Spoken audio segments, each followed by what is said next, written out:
Uşaqlar bir saniye. Bilal müəllimin YouTube kanalına abone olaq. Videolarını da bəyənək, hə? Fizika qanundur. Amma dəstək də gözəl bir qanundur.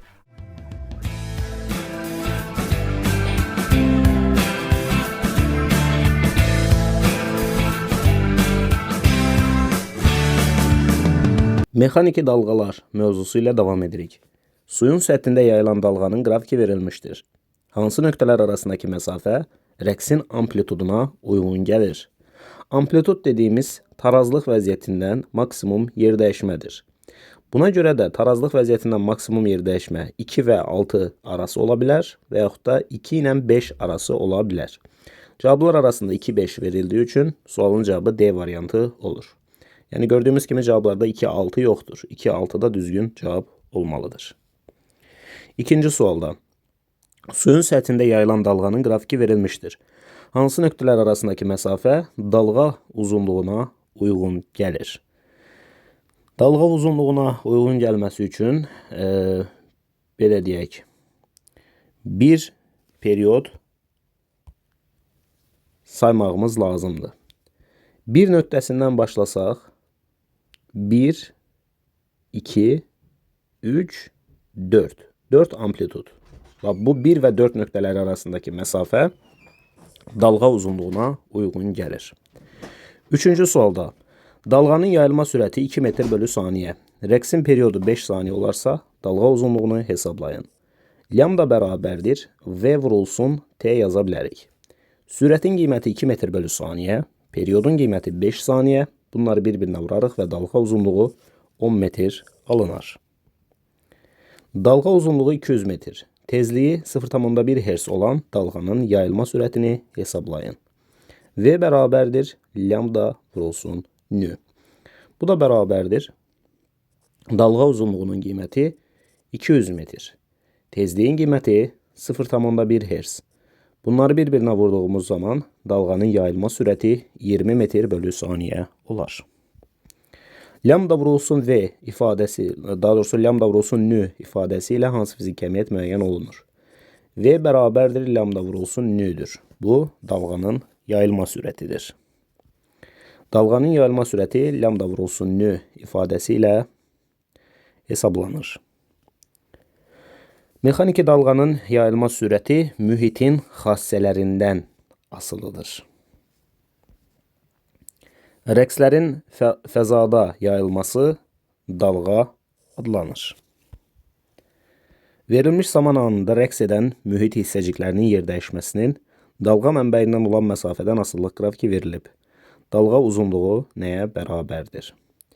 Dalğa uzunluğunu tapmağın ən rahat yolu 2 dənə təpə nöqtəsi arasındakı məsafəni bilməkdir.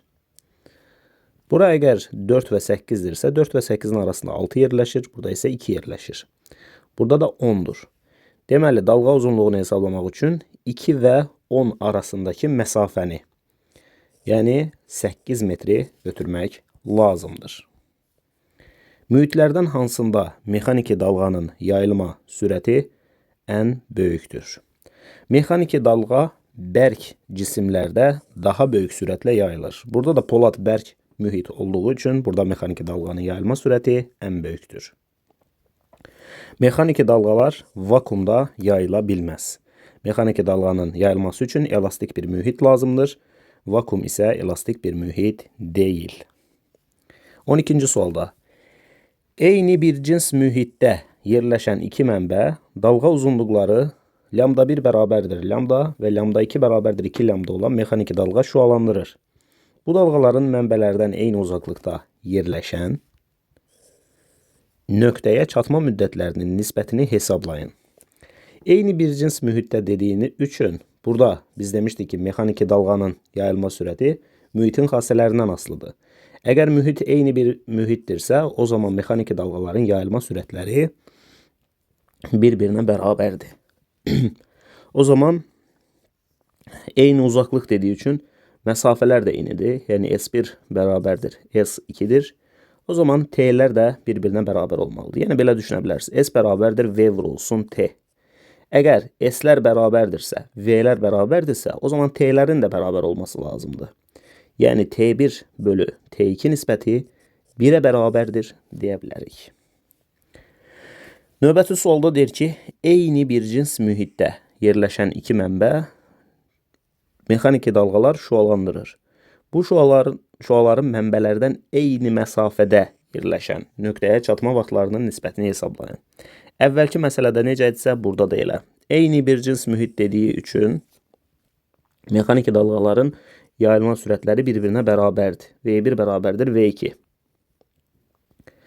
Eyni məsafə dediyi üçün S1 bərabərdir S2 deyə bilərik. Sürətlər və yerdəyişmələr bərabərdirsə, o zaman zamanlar da bərabər olmalıdır. Nəticədə T1 bölü T2 nisbəti 1-ə bərabərdir deyə bilərik. Verilmiş zaman anında mexaniki dalğa yayılan mühitin hissəciklərinin yerdəyişməsinin zamandan asılılığı təsvir edilib. Dalğanın sürəti 1400 olduğunu bilərək rəqsin tezliyini hesablayın. Burada dalğa uzunluğunu hesablamaq üçün belə deyə bilərik, 0,5 ilə 1,5 arasındakı məsafə dalğa uzunluğudur. Yəni lambda bərabərdir 1,5-dən 0,5-i çıxırıq, olur 1 metr. Dalğanın sürətini verib tezliyini tapa bilərik. Nü bərabərdir V bölünsün lambda. Bu da bərabərdir 1400 bölünsün 1. O da bərabərdir 1400 Hz. 1400 Hz 1,4 kHz deməkdir. 15-ci sualda enine dalğanın birinci və üçüncü çökəkliyi arasındakı məsafə 10 metrdir. Dalğanın yayılma sürəti 30 metr bölü saniyə olarsa, dalğanın tezliyini hesablayın. Birinci və üçüncü çökəklik arasındakı məsafə 10 metrdirsə, bəs birinci və ikinci arasındakı məsafə nə qədər olar? 5 metr olar da. Deməli, dalğa uzunluğunun qiyməti 5 metrə bərabərdir. Yəni, belə düşünə bilərsiniz.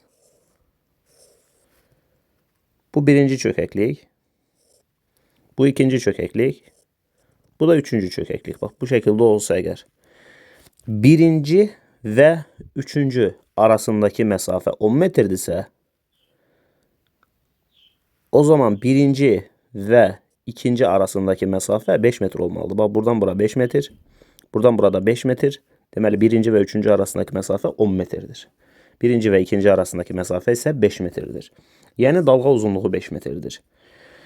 O zaman biz buradan tezliyi tapa bilərik. Nü bərabərdir V bölünsün lambda. Bu da bərabərdir. Sürət 30, dalğa uzunluğu 5. Bunların nisbəti 6-ya bərabər olar.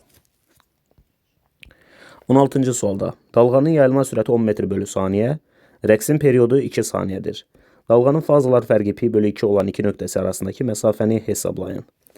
Biz buradan ilk növbədə lambdanı hesablaya bilərik. V bərabərdir lambda bölünsün T düsturuna əsasən, lambda bərabərdir V vurulsun T yaza bilərik. Buradan lambda bərabərdir. Sürətin qiyməti 10, periodun qiyməti 2-dir. Bunları bir-birinə vuranda dalğa uzunluğu alınır 20 metr.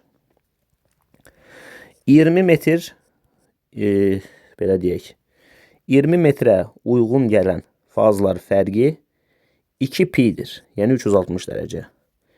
Bizə deyir ki, R məsafəsi fazlar fərqi pi bölü 2'yə uyğun gəlsin. Nə qədər olar? Və bu tənasübü həll eləyəndə R'in 20 bölü 4 olduğunu, yəni 5 metrə bərabər olduğunu deyirik. Sualın cavabı D variantıdır. 17-ci sualda periodu 2 saniyə olan rəqs fəzada 1 saniyədə 20 metr məsafəyə yayılırsa, yaranan dalğanın dalğa uzunluğunu hesablayın. Deməli, burada deyə bilərik ki, 1 saniyədə 20 metr məsafəyə yayılırsa, periodu 2 saniyədir. 1 saniyədə 20 metr məsafəyə yayılırsa, bəs 2 saniyədə neçə metr məsafəyə yayılır? 1 saniyədə 20 metrdirsə, 2 saniyədə 40 metr məsafəyə yayılar. Yəni, bir period ərzində 40 metr məsafəyə yayılar. Bu da dalğa uzunluğunun 40 metr olması deməkdir. Verilmiş anda dalğanın yayıldığı mühitin hansı nöqtələri eyni fazada rəqs edirlər? Eyni fazada rəqs edən 3 və 5'dir. Əgər əks fazada rəqs edən desəydi 1 və 3 olardı. Eyni fazada 3 və 5'dir. Verilmiş anda dalğanın yayıldığı mühitin hansı nöqtələri eyni fazada rəqs edirlər? Eyni fazada rəqs edən 1 və 5'dir. Əks faza desəydi 1 və 3 olardı. 20-ci sualda verilmiş zaman anında mexaniki dalğa yayılan mühitin hissəciklərinin yer dəyişməsinin zamandan asılılığı təsvir edilir. Hansı nöqtə A nöqtəsi ilə eyni fazada rəqs edir? A nöqtəsi ilə eyni fazada rəqs edən 5 nöqtəsidir. Əks faza desəydi 3 nöqtəsi olardı. A variantıdır sualımızın cevabı. Verilmiş zaman anında mexaniki dalğa yayılan mühitin hissəciklərinin yer dəyişməsinin məsafədən asılılığı təsvir edilib. Hansı nöqtə A nöqtəsi ilə əks fazada rəqs edir? A nöqtəsi ilə əks fazada rəqs edən 3 nöqtəsidir. Verilmiş zaman anında mexaniki dalğa yayılan mühitin hissəciklərinin yer dəyişməsinin zamandan asılılığı təsvir edilmişdir. Dalğanın sürətinin 500 olduğunu bilərək rəqsin periodunu hesablayın. İlk növbədə burada dalğa uzunluğunu hesablaya bilərik. Dalğa uzunluğu 0,5 ilə 1,5 arasındakı məsafədir. Yəni dalğa uzunluğu 1 metrdir. V bərabərdir. Lambda bölünsün T düsturundan istifadə edib T'ni tapmaq istəsək, T bərabərdir. Lambda bölü V yaza bilərik. Lambda 1 metr, dalğanın sürəti 500 metr bölü saniyə. 1'i də 500'ə bölsək alınar 1000'də 2. 1000'də 2 deməkdə 2 millisaniyə deməkdir.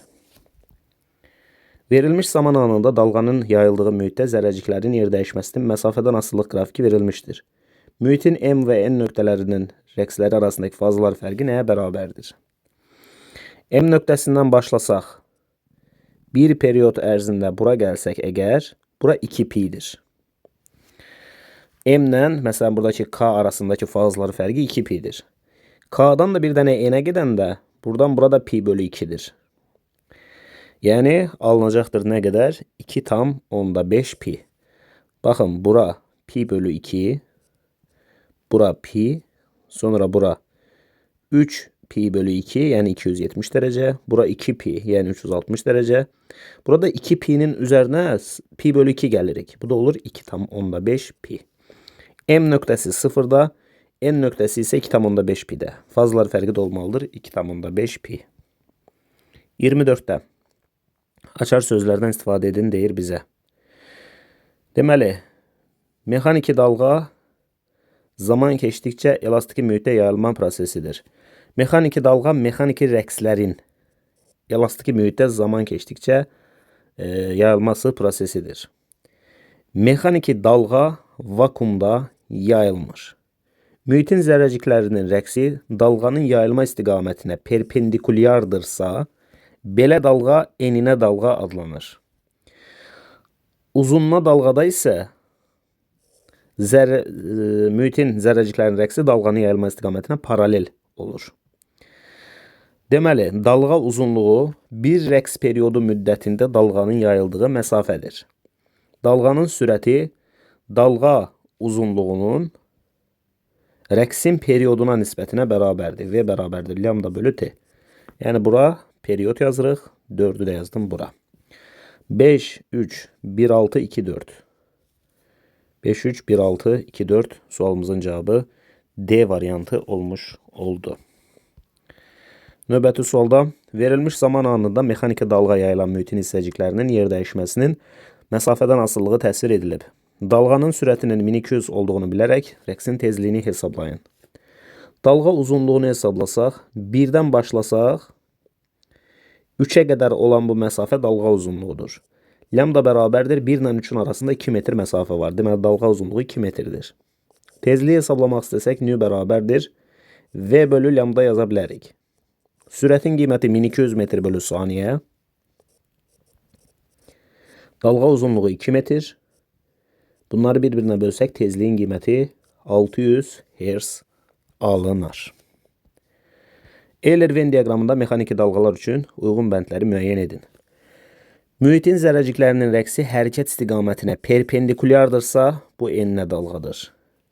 Mühitin zərrəciklərinin rəqsi hərəkət istiqaməti boyunca yayılan dalğa isə uzununa dalğadır. Mexaniki dalğadır hər ikisi. Həm enli dalğa, həm uzunlu dalğa mexaniki dalğadır və bunlar elastiki mühitdə yayılır. Tezliyi dalğanı yaradan rəqs mənbəyinin tezliyi ilə müəyyən olunur. Hər ikisi üçün keçərlidir. Mühitdə enerji daşınmasını təmin edir. Həm mexaniki dalğa, yəni həm enli dalğa, həm uzunlu dalğa enerji daşınmasını təmin edir. Bu səbəbdən dolayı da sualımızın cavabı B variantı olmuş olur. 27-də də Euler-Venn diaqramı verilib enli və uzunlu dalğa üçün. Mühitin zərrəcikləri rəqsi hərəkət istiqamətinə perpendikulyardırsa, bu enli dalğadır. Zərrəciklərin hərəkət istiqaməti boyunca yayılan dalğa isə uzunlu dalğadır. Enli dalğa deməli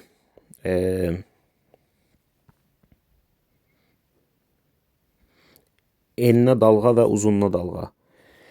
Hər ikisi bərk mühitdə yayıla bilir. Həm enli dalğa, həm də uzunlu dalğa bərk mühitdə yayılır. Ümumiyyətlə, enli dalğa bərk mühitdə, bir də buraya yazıram bərk, bir də suyun səthində yayıla bilir enli dalğa.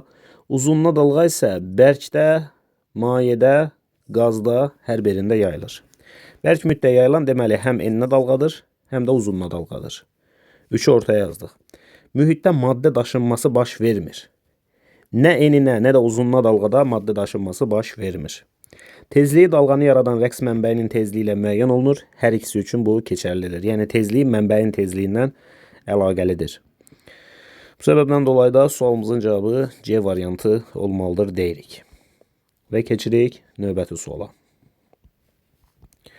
Yenə də burada Euler-Venn diaqramı verilib bizə. Baxaq görək. Enli dalğa, uzunlu dalğa. Dalğa uzunluğu iki qonşu təpə və ya çökük nöqtəsi arasındakı məsafəyə bərabərdir. Bu eninə dalğadır. Uzunlu dalğada isə sıxlaşma və seyrəkləşmə nöqtələri arasındakı məsafədir. Mühitdə maddə daşınması deyil, enerji daşınması baş verir. Hər ikisi üçün aiddir. Enli və uzunlu dalğa hər ikisi mexaniki dalğadır və mexaniki dalğa vakuumda yayılmır. Bir ucu bağlı uzun yayın sərbəst ucunda yaradılmış rəqsin yay boyunca yayılması belə dalğaya aiddir deyir bizə. Deməli bu beşincisi bu uzunlu dalğaya aiddir.